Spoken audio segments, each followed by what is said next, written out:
John Fredericks, you're back live, Tennessee, Nashville. Joining us now, running for Congress. Got a runoff coming, Madison, Cawthorn.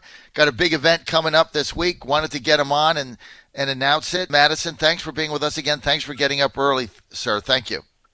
John, it's great to be with you again, brother. I love your attitude, dude. I really do. I mean, like, I just got to tell our audience, I love this guy. I want you to win so bad. I'm coming to Asheville. When's your primary again? What date? It's early voting starts on June 4th. And then when is the runoff date, the actual date? Follows up on June 23rd after that. All right, so June 23rd, that's your date. I got to get there before that. Madison Cawthorn, if he wins, he'll be the youngest person ever elected to Congress. But I got to tell my audience, I love this guy. Like, he's trying to get on my show, and I'm like, I got like 650. He's like, okay, I'll take it. So thank you. You're in a runoff. I just saw somebody show me the recent poll.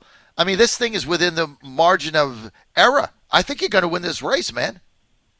Well, you know what, John? I'll tell you, we've got a lot of momentum going on around our campaign. Our ground game is absolutely unmatchable. There's so much enthusiasm.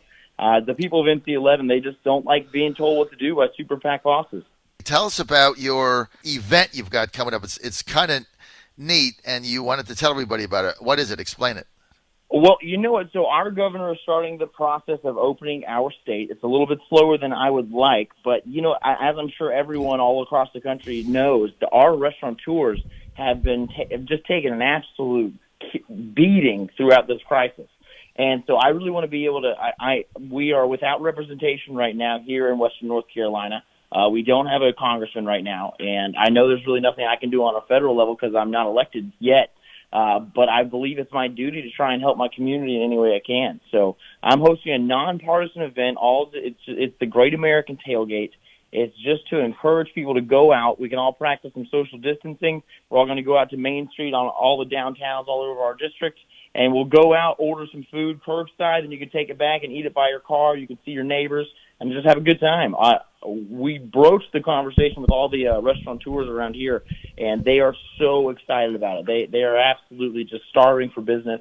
And because, you know, these people, every single job that they have, it represents a family that's being fed. This is such a cool idea what you're doing in your district. So let's say I'm in your district and I want to be a part of it. How would I get involved in the restaurant thing? Are the restaurants, like, can you sit down in them, or is it curbside? How does this work? It's all curbside pickup in phase one of Governor Cooper's plan, and so that's why we're calling it the Tailgate. You just bring out your vehicle, and you can just eat right by your car. It's going to be a beautiful spring Saturday tomorrow. But so what's going on is in one of our counties, Henderson County, tomorrow from Saturday 1 to 3, people are going to be able to just come out and just really reignite the economy and re-bolster consumer confidence so that we can have a Carolina comeback. So it's like a tailgate party on Main Street.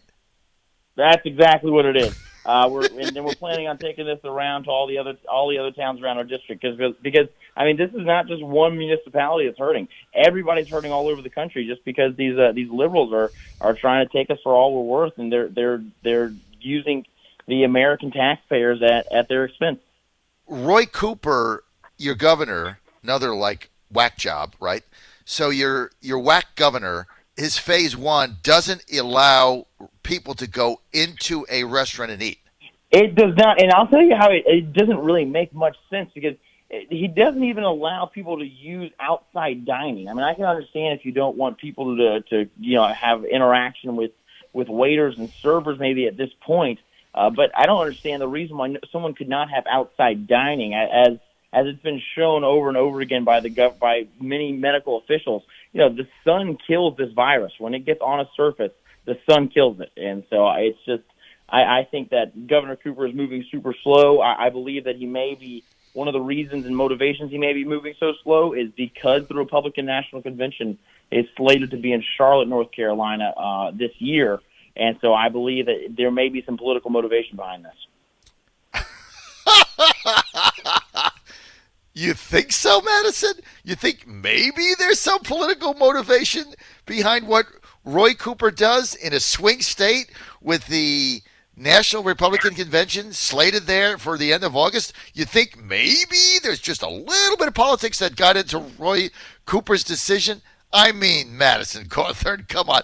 This entire thing is political. He is a blue mayor in a swing state. If he delivers North Carolina for Biden, he ends up in the administration. The guy will be like Secretary of Defense or something.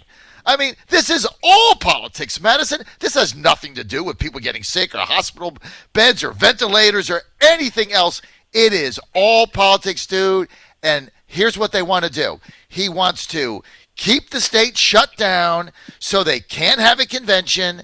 And then he wants to take all small businesses, put them out of business, make them eat out of trash cans so they're not going to give money to the Trump campaign so that he can be the hero that delivers North Carolina to Joe Biden, and then there'll be an all clear. Are you kidding me? No politics? There's maybe some politics involved? This guy gets up every day and schemes how to kill small businesses. You know it, and I know it. So let's stop pussyfooting around and just say it. Oh, John, you're absolutely right. I mean, at the end of the day, this is a 99% recovery rate. It does not make any sense why everyone's locked down. 99.8, 99.8, 99.7 on a bad day, okay? 3 out of 1,000 people die from this, and if you take people under 65, it's 1 out of 1,000. This is a political shenanigans, scamdemic, in order to win swing states for Joe Biden. That is what it is. So let's just start everybody calling it out. Everybody's afraid. Oh, I can't really say that, and I got to put a mask on and stand in this little square that they said I could stand at. But look, you have to work within the boundaries of the rules that you have, and I absolutely applaud you for having a Main Street tailgate party on Saturday in your district. Great idea. Thank you for doing that. Well, John, thank you, brother, for having me on. But, I just want to encourage everyone. We cannot allow these masks to become muzzles. The government's trying to take over. And whenever the government shows up and says that they're here to help, run in the other direction.